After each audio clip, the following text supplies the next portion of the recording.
Hello students, आज हम topic 8.3 of NCERT book और chapter winds, storms and cyclones पढ़ेंगे। टॉपिक का नाम है एयर एक्सपेंड्स ऑन हीटिंग। इससे पहले जो टॉपिक हमने कवर किया था वो था 8.2 high speed winds are accompanied by reduced air pressure, यानी जो हाई स्पीड विंड्स होती हैं यानी ऊंची गति वाली विंड्स होती हैं वो प्रेशर को रिड्यूस करती हुई चली जाती हैं। इसके हमने कई सारे एग्जाम्पल्स लिए थे।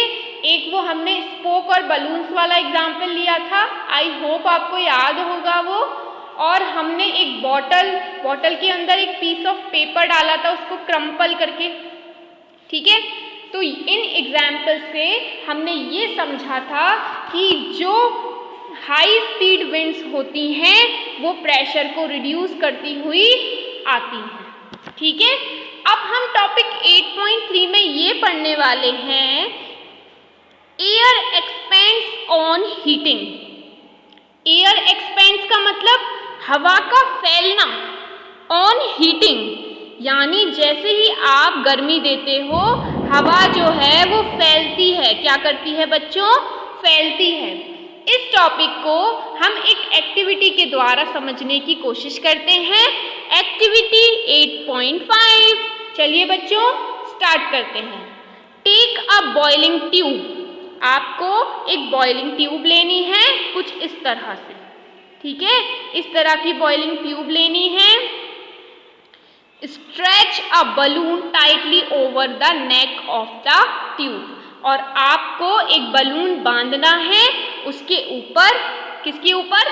ट्यूब के ऊपर। इस तरह से देखो ये बलून्स बंधे हुए हैं ना, इसको बांधना है। फिर क्या करना है आपको?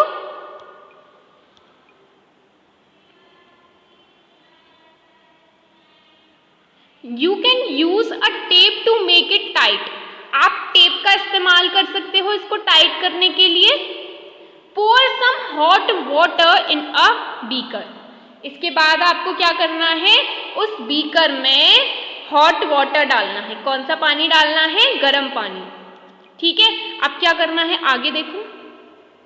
Observe for 2-3 minute for any change in the shape of the balloon. और फिर करना है ऑब्जर्वेशन कि अब क्या होगा बलून की शेप के साथ, ठीक है। Take tube out. उस ट्यूब को निकालो। अब क्या करेंगे हम? Let it cool down. उसे ठंडा करो टू द रूम टेम्परेचर, ठीक है। उस ट्यूब को गर्म पानी से निकाल के बाहर कर दिया हमने। अब क्या करेंगे? Take some ice cold water in another beaker, यानी हमें क्या करना है? बर्फ का पानी लेना है, उसको दूसरे बीकर में डालना है। And place the tube with the balloon in the cold water for 2-3 minutes, यानी 2 से 3 मिनट के लिए हमें जो ट्यूब है, बलून फिटेड ट्यूब है, उसको कोल्ड वाटर में डाल देना है। Observe the change in the shape of the balloon. इन दोनों केसेस में अब हमें शेप पर फोकस करना है। किस पर फोकस करना है बच्चों? शेप पर, कि बलून की शेप कैसी हो रही है, ठीक है। देखिए ये हॉट का केस है, ये कोल्ड का केस है। Think and try to answer. कोशिश तो करो खुद से सोचने की इसके बारे में। What makes the balloon inflated? कि ऐसा क्या हुआ कि जो बलून है वो फूल रहा है, इन्फ्लेटेड हो रहा है। When the boiling tube is placed in hot water, जब जो बॉइलिंग ट्यूब है वो गर्म पानी में डली हुई है तो जो बलून है वो इन्फ्लेटेड हो गया है, यानी हमारा बलून फूल गया है, ठीक है। पहला सवाल आपके लिए। दूसरा सवाल क्या है? Why is the same balloon, वही बलून हमने लिया है, डिफ्लेटेड। डिफ्लेटेड मतलब पिचक गया है। When the tube is kept in cold water, यानी जब जो ट्यूब है उसको हमने, यानी सेम ट्यूब को हमने कोल्ड वाटर में डाल दिया तो वो पिचक क्यों गया?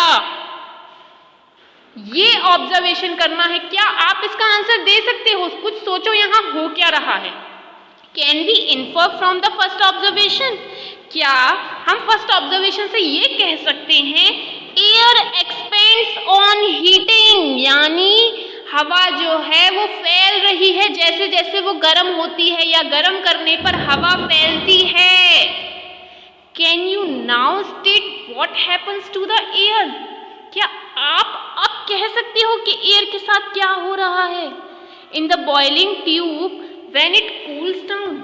गर्म का केस तो हमने आपको बता दिया, अब ठंडे के केस में क्या हो रहा होगा आपने सोचा?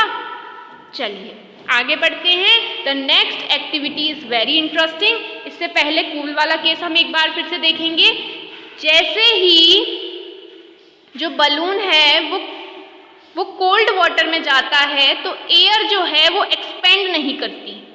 एयर है जो बलून है वो डिफ्लेटेड हो जाता है और हवा जो है वो एक्सपेंड होना कम हो जाती है, जिसकी वजह से जो बलून है वो सिकुड़ना शुरू कर देता है। ठीक है, तो यहाँ से इस एक्टिविटी का जो पर्पस है वो ये है कि एयर एक्सपेंड्स ऑन हीटिंग, यानी गर्म करने पर हवा फैलती है, गर्मी से हवा फैलती है। आई होप बच्चों आपको ये समझ में आया होगा। The next activity is very interesting.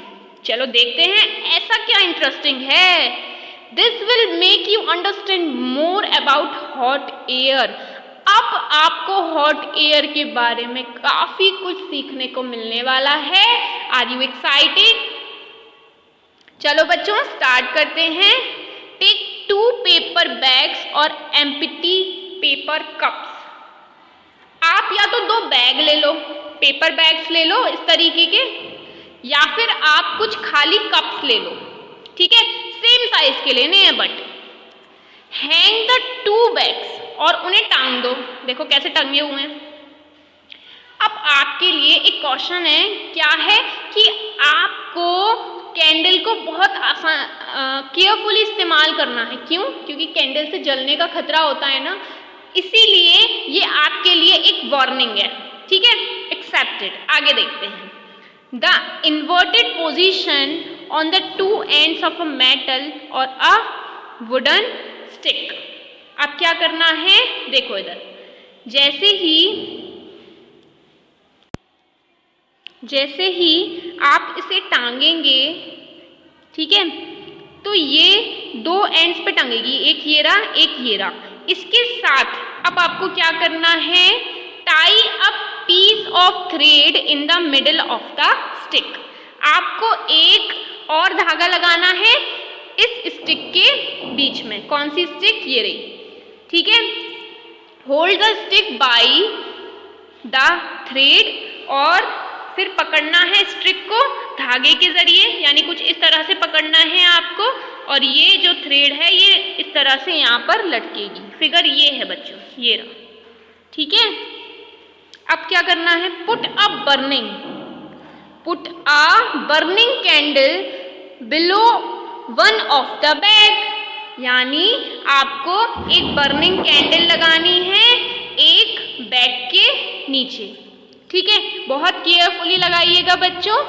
Observe what happens. अब क्या होने वाला है, why is the balance of the bags disturbed. जो बैलेंस है जिसको आप इस फिगर में देख सकते हैं, ये डिस्टर्ब क्यों हुआ? क्योंकि इसकी इनिशियल पोजीशन क्या थी बच्चों, ये थी ना। उसके बाद क्या हो रहा है, ये इस तरह से ये ऊपर की तरफ उठ गया है। तो ऐसा क्यों हुआ? जैसे ही हमने कैंडल लगाई ये ऊपर की तरफ उठा, ऐसा क्यों हुआ? ठीक है, why is the balance of the bags disturbed? Does this activity indicate that warm air rises up? ध्यान से सुनो बच्चों। Does this activity indicate that warm air rises up? क्या इस एक्टिविटी का ये मतलब है, ये एक्टिविटी हमें ये बता रही है कि जो गर्म हवा है वो ऊपर की तरफ उठती है?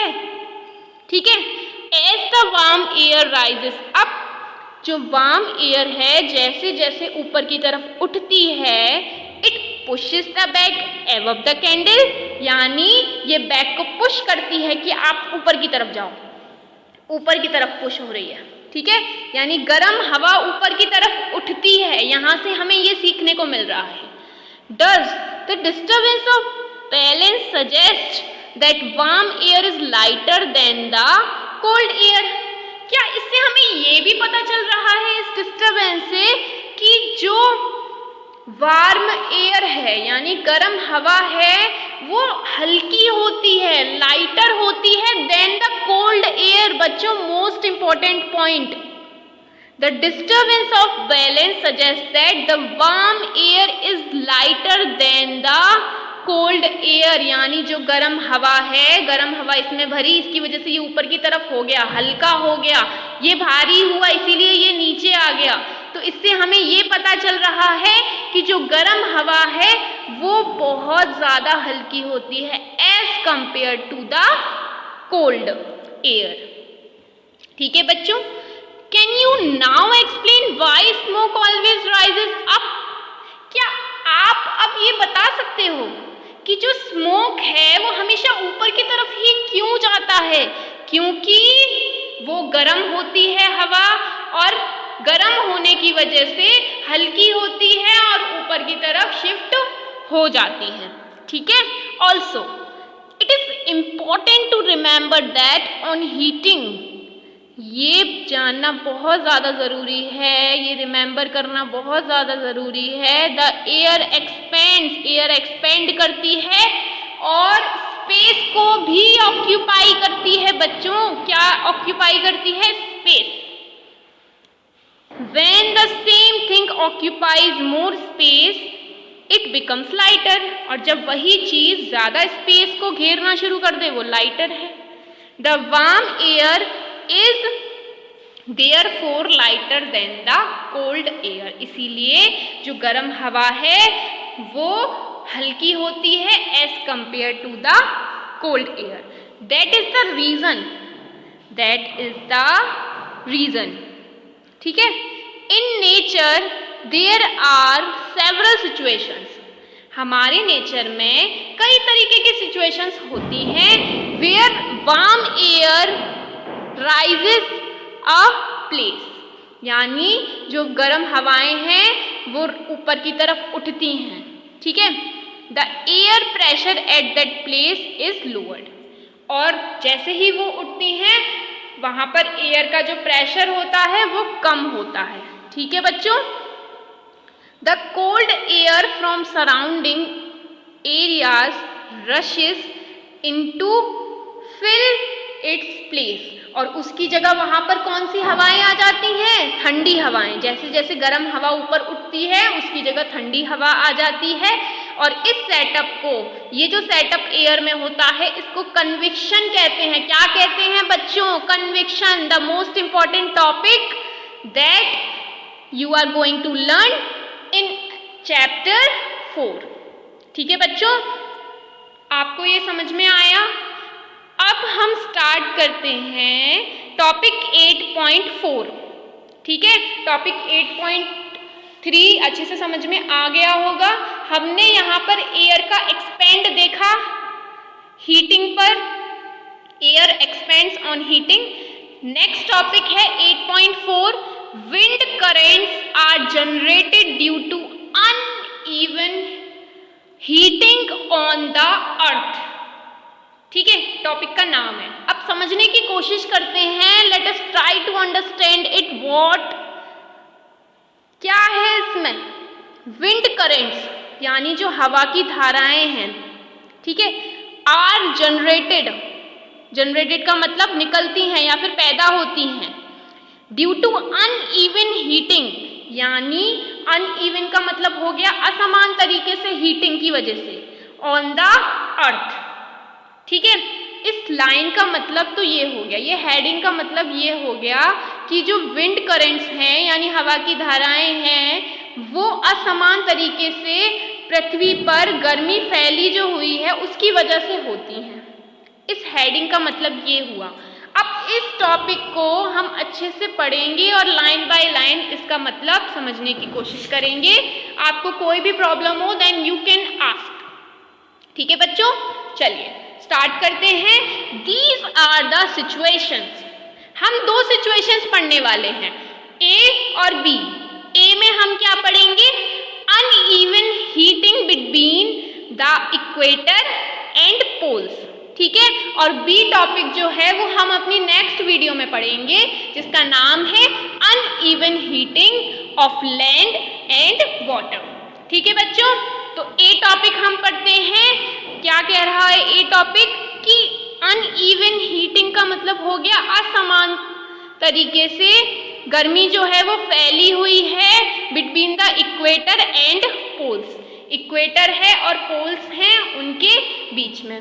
ठीक है बच्चों, चलिए बच्चों स्टार्ट करते हैं। You might have learned in geography, आपने ज्योग्राफी में पढ़ा होगा that regions close to the equator, जो जगह इक्वेटर के पास होती है, get maximum heat from the sun, उसको बहुत ज़्यादा हीट मिलती है, यानी मैक्सिमम अमाउंट में हीट मिलती है सन से, जो रीजन इक्वेटर के पास होता है।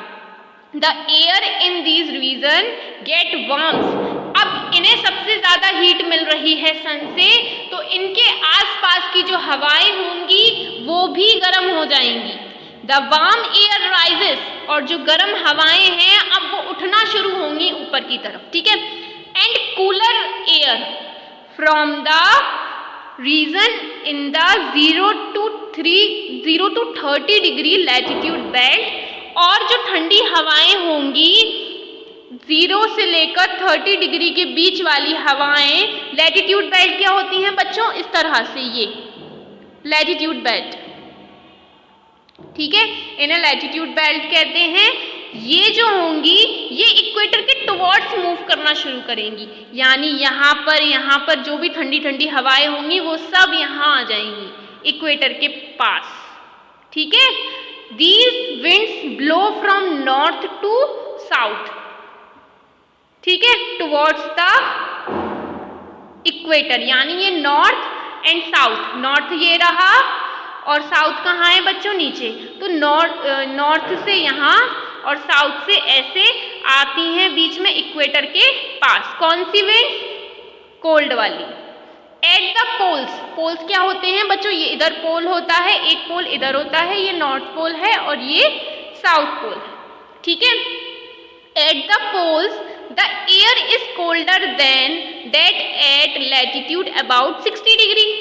ठीक है, जो पोल्स हैं, पोल्स यहाँ होंगे, तो इन पोल्स पर जो हवा है वो काफी, the warm air at these latitudes rises up, जो गर्म हवा है इन लैटिट्यूड्स पर वो ऊपर की तरफ उठती हैं, and the cold wind from the polar region rushes in, और जो हवा है पोलर रीजन की जो ठंडी हवा है वो इसकी तरफ आती है, किसकी तरफ, इक्वेटर की तरफ। In this way wind circulation is setup, अब इससे क्या हो रहा है, एक विंड सर्कुलेशन सेटअप हो गया है, जो गर्म हवाएं हैं वो पोल्स की तरफ जा रही हैं और जो पोल्स पर ठंडी हवाएं हैं वो इक्वेटर की तरफ जा रही हैं। ठीक है, poles to the warmer latitude. समझ गए बच्चों, आगे देखते हैं हम।